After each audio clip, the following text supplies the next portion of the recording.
Hello दोस्तों, हम पढ़ रहे थे दो चर वाले रैखिक समीकरण युग्म चैप्टर नंबर 3। अब तक हमने दोस्तों प्रश्नावली 3.4 कंप्लीट कर ली है, जिसकी लिंक आपको डिस्क्रिप्शन में मिल जाएगी। आज हम प्रश्नावली 3.5 करने वाले हैं। 3.5 में अपने को दे रखा दोस्तों कि निम्न रेखीय समीकरणों के युग्मों में से किसका एक अद्वितीय हल है, किसका कोई हल नहीं है, या किससे अपरिमित रूप से अनेक हल हैं, या अद्वितीय हल की स्थिति में से वज्र गुणन विधि से ज्ञात कीजिए। इसमें बोल रखा है दोस्तों कि अगर आपको अद्वितीय हल एक ही प्राप्त होता है, जिसका कोई एक ही हल होता है, उसके लिए तो अपने को वज्र गुणन विधि लगानी है, अन्यथा अपने को नहीं लगानी। कहने का मतलब है A1/A2 का अनुपात नॉट इक्वल टू B1/B2। अगर ये कंडीशन प्राप्त होती है तो हम इसे आगे सोल्व करेंगे, अन्यथा नहीं करेंगे, क्योंकि उसके लिए संगत होता है। संगत तो वैसे दो के लिए होता है, एक तो प्रतिच्छेदी रेखाओं के लिए और एक संपाती रेखाओं के लिए, लेकिन अपने को देखना ओनली अद्वितीय हल की स्थिति में। अद्वितीय हल की स्थिति में वज्र गुणन विधि का प्रयोग करना अपने को। देखते हैं क्वेश्चन नंबर फर्स्ट।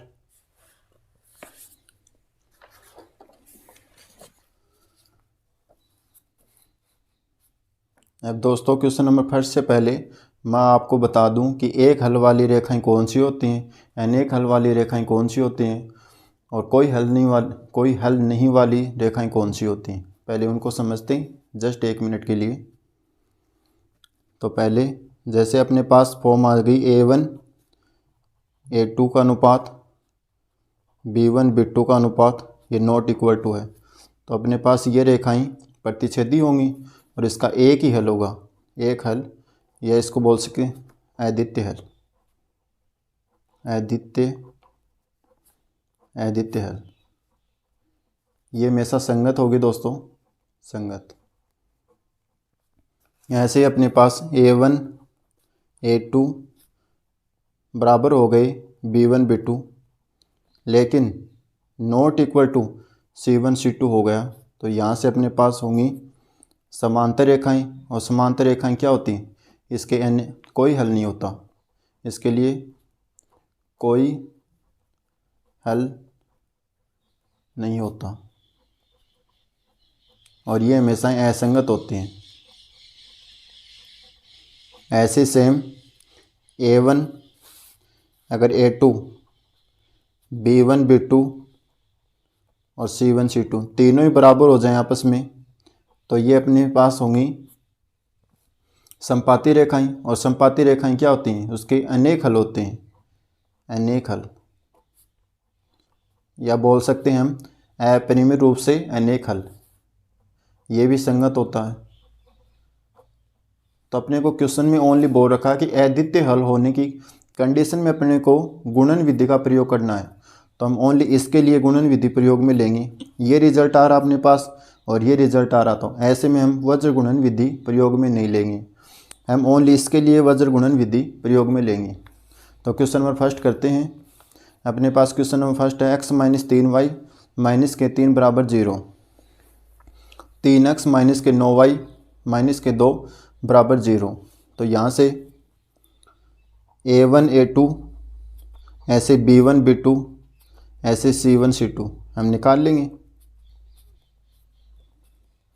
A1 दोस्तों क्या होगा, इसका कोफिशिएंट, इसका गुणन, तो x का 1 है यहाँ पे, यहाँ से अपने पास A1 ये A2 है, यहाँ से 3, ऐसे B1 ये B2 है, ये -3 और नीचे वाला -9, ऐसे C1/C2 -3 और -2, -3 -9। अब देखते हैं अनुपात के रूप में A/A2 ऐसे B1/B2, यहाँ से अपने पास आ गया 1/3, ऐसे B1/B2 अपने पास आ गया -3/9, और C1/C2 यहाँ से आ गया अपने पास -3 -2। तो A1/A2 1/3, इसको इसके साथ कैंसिल किया, तो यहाँ से अपने पास आ गया 1/, कहने का मतलब A1/A2 को सोल्व करते हैं, तो यहाँ से 1/3, B1/B2 यहाँ से आ गया अपने पास 3 की टेबल से कट रहा है, तो 1/3, ऐसे C1/C2 यहाँ से माइनस से माइनस कैंसिल होके 3/2। तो हम देख पा रहे हैं A1/A2 B1/B2 बराबर है, और बराबर किस में होता है, इसमें होता है दोस्तों, और C1/C2 इसमें बराबर है, होगा नहीं, 1/3, ऐसे अपने पास है 1/3, 3/2। ये अपने पास दोस्तों बराबर नहीं है। ऐसी कंडीशन कहाँ पे है? इसमें है अपने पास A1 A2 B1 B2 not equal to C1 C2, यहाँ पे है। तो हम बोल सकते हैं इसके कोई हल नहीं होगा, असंगत होगा। इसका कंडीशन भी लिख देते हैं, A1 A2 B1 B2 B1 B2 not equal to C1 C2। तो इसके लिए कोई हल नहीं होगा, कोई हल नहीं होगा। और ये क्या होगा? अतः ये असंगत भी है, असंगत है। ये अपने पास आंसर आ गया। क्वेश्चन नंबर सेकंड अपने पास गिवन है, ये इक्वेशन 2 अपने पास। पहले दोस्तों इसको सोल्व करते हैं। 2x प्लस के y और अपने पास लेफ्ट साइड में आएगा तो -5 इज इक्वल टू 0। यहाँ से 3x प्लस के 2y और -8 इज इक्वल टू 0। 2 इक्वेशन आ गए अपने पास। अब यहाँ से A1 A2 चेक करते हैं हम। A1 A2 अपने पास 2 और 3, ऐसे B1 B2 y की जो कोफिशिएंट है वो यहाँ से अपने पास 1 और इसके गुणज अपने पास 2, ऐसे C1 C2 अपने पास -5 और यहाँ से -8, ये आ गया अपने पास। अब अनुपात के रूप में देखते हैं, A1 A2 बराबर यहाँ से अपने पास आ गया 2/3, ऐसे B1 B2 अपने पास प्राप्त हुए 1/2, ऐसे C1 C2 -5 -8। अब देखो दोस्तों, यहाँ से A1 और B1 B2 दोनों बराबर नहीं है। यहाँ से 2/3 1/2 दोनों की संख्या अलग अलग है। तो यहाँ से हम बोल सकते हैं A1 A2 not equal to B1 B2। और ऐसी कंडीशन में दोस्तों अपने पास क्या होता है? अद्वितीय हल होता है, जो हमने फर्स्ट क्वेश्चन में देखा था। देखो यहाँ से A1 A2 not equal to B1 B2, इसके लिए हमने लिखा था एक हल अद्वितीय हल के लिए। और अद्वितीय हल होगा तो ऐसे में हम वज्र गुणन विधि प्रयोग में लेंगे। तो देखते हैं वज्र गुणन विधि। वज्र गुणन विधि, वज्र गुणन विधि। वज्र गुणन विधि में क्या होता है दोस्तों? यहाँ से x लिखते हैं, यहाँ पे y और यहाँ पे 1। इसका मतलब है इसमें x वाली टर्म नहीं लेनी है, इसमें y वाली टर्म नहीं लेनी है, इसमें एचर वाली टर्म नहीं लेनी है। तो x के नीचे x वाली टर्म यहाँ से देखते हैं। यहाँ से अपने पास x की टर्म ये है, यहाँ से दोस्तों x, इसके साथ दोनों के साथ x लगा हुआ है, तो ये अपने को नहीं लेनी, ये वाली। यहाँ से अपने को y वाली नहीं लेनी, यहाँ से अपने को एचर नहीं लेनी। तो यहाँ से x वाली छुपा लेंगे यहाँ से दोस्तों। तो अपने पास क्या बचा? यहाँ से 1 2 -5 और -8, ये लिखते हैं यहाँ से। यहाँ से 1 2 -5 और -8। ऐसे y के लिए y वाली को छुपाना अपने को, इसको छुपा लिया। तो अपने पास 2 3 -5 -8। लेकिन दोस्तों यहाँ पे पहले -5, क्योंकि बढ़ रहे हैं राइट साइड की तरफ, तो पहले -5 -8 काम में लेंगे। -5 -8, फिर हम लेंगे 2 और 3, 2 और 3। ऐसे ही 1 के नीचे हम क्या लेंगे? एचर वाली टर्म। तो इसको छोड़ेंगे एचर वाली को, और बाकी जो बची 2 और 3, 1 और 2। तो 2 और 3 और 1 और 2। अब इसे सोल्व करते हैं। ऊपर लिखेंगे x, यहाँ से ऊपर लिखेंगे y और यहाँ से 1। अब दोस्तों 8 को 1 के साथ गुणा करेंगे तो अपने पास -8। अब इसमें ध्यान देने वाली बातें ये है दोस्तों, यहाँ से इसको इसके साथ गुणा करेंगे ना, 2 को 5 के साथ, इधर साइड अपने पास नेगेटिव चलेगा ऑलरेडी एक, इसमें नेगेटिव, इसमें भी नेगेटिव, इसमें पॉजिटिव चलता है, इसमें नेगेटिव चलता है। तो 8 को 1 के साथ गुणा किया 8, लेकिन माइनस इसके साथ है तो माइनस लगा दिया। 5 को 2 के साथ गुणा करेंगे तो यहाँ से 10, लेकिन यहाँ एक नेगेटिव ऑलरेडी चल रहा है, तो माइनस माइनस हो जाएंगे अपने पास प्लस। ऐसे यहाँ से 3 को 5 के साथ गुणा किया तो माइनस के 5, और यहाँ से 8 को 2 के साथ गुणा किया 16। यहाँ से लगा लेते हैं पहले 8, यहाँ से ऑलरेडी माइनस चलेगा, और अब ब्रैकेट में 8 को 2 के साथ गुणा करेंगे तो माइनस के 16। ऐसे यहाँ से 2 को 2 के साथ गुणा किया तो 4, माइनस चलेगा इधर साइड में, तो 3 को 1 के साथ गुणा करेंगे तो 3। अब इसे सोल्व करते हैं। यहाँ से अपने पास आ गया 8, 10 में से 8 घटाएंगे यहाँ पे अपने पास 2 प्लस के, y बराबर यहाँ से अपने पास, सॉरी दोस्तों 5 दिए 15 होते हैं, तो माइनस के 15 और माइनस गुणा प्लस, प्लस के 16, माइनस के 15 प्लस के 16, तो यहाँ से अपने पास 1 बचेगा, और यहाँ से अपने पास 1/4 में से 3 घटाएंगे 1 आएगा, और ये अपने पास तीनों ही दोस्तों क्या चल रहे हैं, बराबर चल रहे हैं ऐसे। अब दोस्तों ऐसे में क्या करेंगे, बराबर का रूल क्या कहता है, ये इसके बराबर होता है, ये इसके बराबर, अर्थात ये इसके बराबर भी है और ये इसके बराबर भी है। तो यहाँ से हम x की वैल्यू कैसे निकालेंगे, x/2, इसको 1/1 के बराबर कर देंगे तो 1/1। ऐसे इसको y/1, इसको इसके बराबर कर देंगे 1/1 के। अब इसको वज्र गुणन विधि से सोल्व करते हैं। x को 1 के साथ गुणा करेंगे तो x, और 2 को 1 के साथ गुणा करेंगे तो 2, x बराबर यहाँ से अपने को 2 प्राप्त हुआ।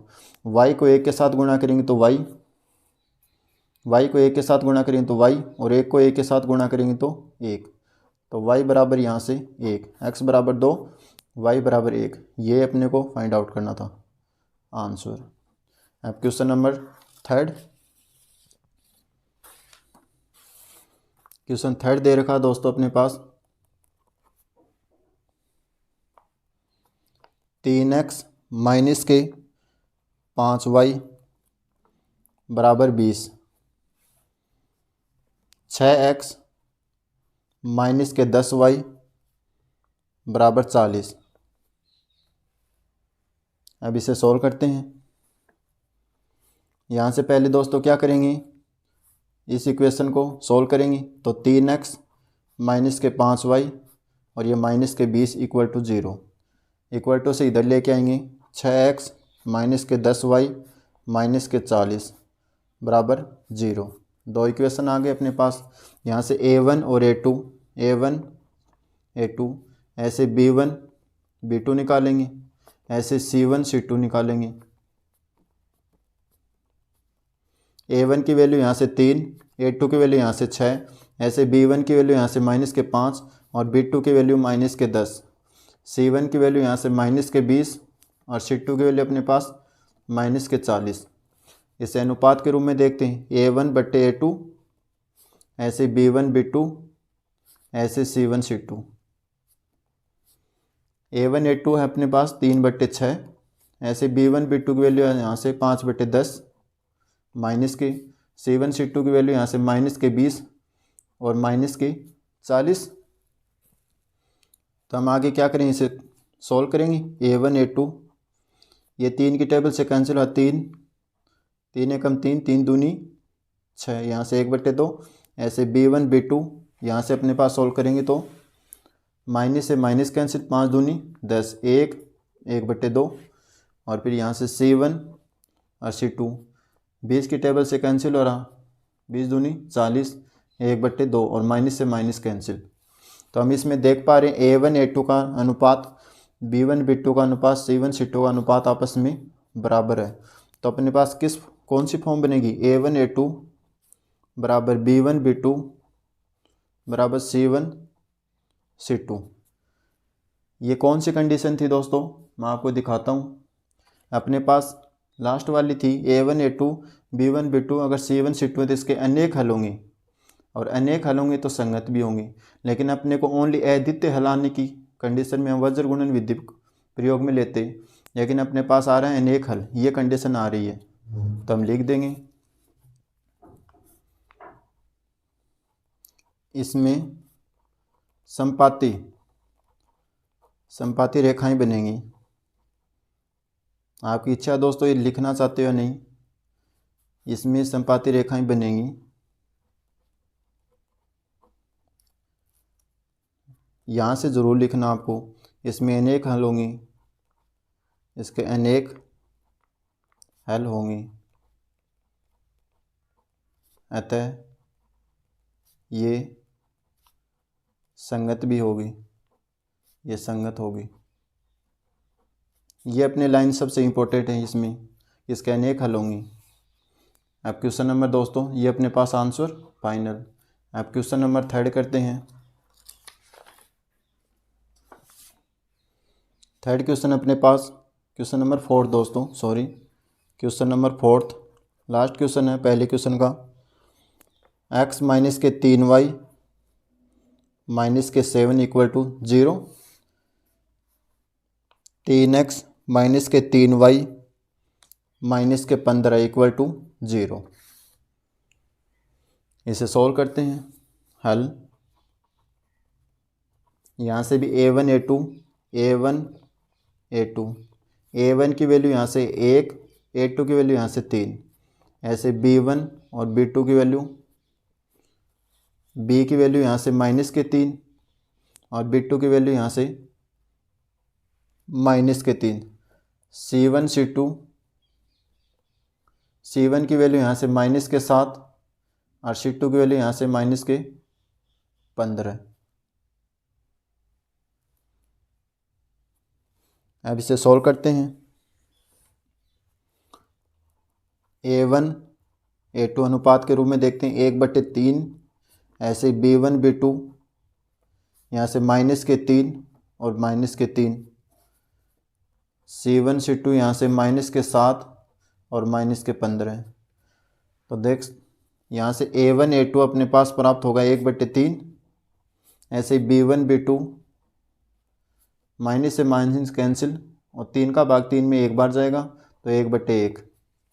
तो देख पा रहे हैं दोस्तों, यहाँ से a1 a2 का अनुपात b1 b2 के बराबर नहीं है। a1 a2 का अनुपात बराबर नहीं है अपने पास b1 b2 की, और ऐसी कंडीशन में दोस्तों क्या प्राप्त होगा, हमें एक अद्वितीय हल प्राप्त होगा। देखते हैं दोस्तों, देखो a1 a2 बराबर b1 b2, इसमें एक हल होगा, ये अद्वितीय, और अद्वितीय हल होने की कंडीशन में हम वज्र गुणन विधि का प्रयोग करेंगे। तो हम वज्र गुणन विधि से इसे सोल्व करते हैं। वज्र गुणन विधि, वज्र गुणन विधि, वज्र गुणन विधि क्या होती है दोस्तों, यहाँ से x लिखेंगे, यहाँ पे y, यहाँ पे 1। अब x के नीचे x वाली टर्म छोड़नी अपने को, इसमें y की वाली टर्म छोड़नी, यहाँ से 1 वाली मतलब एचर वाली। x के नीचे x वाली टर्म नहीं लेनी अपने को, जैसे अपने पास ये टर्म अपने पास नहीं लेनी, इसको छुपाना है। तो अपने पास क्या बचा, माइनस के 3 माइनस के 3 माइनस के 7 माइनस के 15, इसको छुपाने पे। तो इसके नीचे लिखते हैं माइनस के 3 माइनस के 3 माइनस के 7 माइनस के 15। ऐसे सेम y वाली में y वाली छुपानी, इसका 1 3 माइनस के 7 और माइनस के 15। तो माइनस के 7 और माइनस के 15, 1 और 3। अब थर्ड, इसमें एचर वाली छोड़नी है अपने को, एचर वाली छुपा ली, तो यहाँ से अपने को 1 और 3 माइनस के 3 माइनस के 3, तो 1 और 3 माइनस के 3 और माइनस के 3। अब इसे सॉल्व करते हैं, x y और 1। अब दोस्तों 15 को 3 के साथ गुणा करेंगे, 15 × 45 45, लेकिन माइनस गुणा माइनस अपने पास हो गया प्लस, ऐसे ही यहाँ पे माइनस चिन्ह आएगा। 7 को 3 के साथ गुणा करेंगे तो 21, लेकिन माइनस गुणा माइनस अपने पास हो गया प्लस के 21। ऐसे सेम 7 को 3 के साथ गुणा करेंगे, 7 3 21 और माइनस का चिन्ह, इधर नेगेटिव ऑलरेडी एक चल रहा है, और 15 को 1 के साथ गुणा करेंगे तो 15, लेकिन एक चिन्ह माइनस का तो 15। यहाँ से 3 को 1 के साथ गुणा करेंगे तो 3, वो भी किसके, माइनस के। यहाँ से एक नेगेटिव, अब 3 को 3 के साथ गुणा करेंगे तो 9, लेकिन माइनस का चिन्ह है ये अपने पास, तो माइनस के 9। अब इसे सोल्व करते हैं। x 45 माइनस के 21, यहाँ से y माइनस के 21 और माइनस गुणा माइनस यहाँ से प्लस के 15, यहाँ से 1 और माइनस के 3 और यहाँ से माइनस के 3, माइनस गुणा माइनस यहाँ से प्लस का अपने पास 9। और दोस्तों इक्वल टू चिन्ह चल रहा है इनके बीच में अपने पास। अब इसे सोल्व करते हैं। x 45 में से 21 घटाएंगे हम, अपने पास प्राप्त होंगे 24, 5 में से 1 गया 4 और 4 में से 2 गए तो 2। ऐसे ही y बराबर यहाँ से 21 में से 15 घटाएंगे तो अपने पास 6 बचेंगे, वो भी किसके, माइनस के। माइनस वाली संख्या बड़ी है। यहाँ से 1 और -3 प्लस के 9 है तो यहाँ से बचेंगे अपने पास 6, लेकिन किसके, प्लस के। प्लस वाली संख्या बड़ी है। तो हम बराबर वाले रूप से क्या करेंगे, इसको इसके बराबर रखेंगे, इसको इसके बराबर रखेंगे और यहाँ से x और y की वैल्यू निकाल लेंगे। x बटे 24 और यहाँ से 1/6, यहाँ से अब y माइनस के 6 बराबर यहाँ से इसके बराबर रखेंगे। एक बार इसको इसके बराबर रखना है, एक बार इसको इसके बराबर रखना है।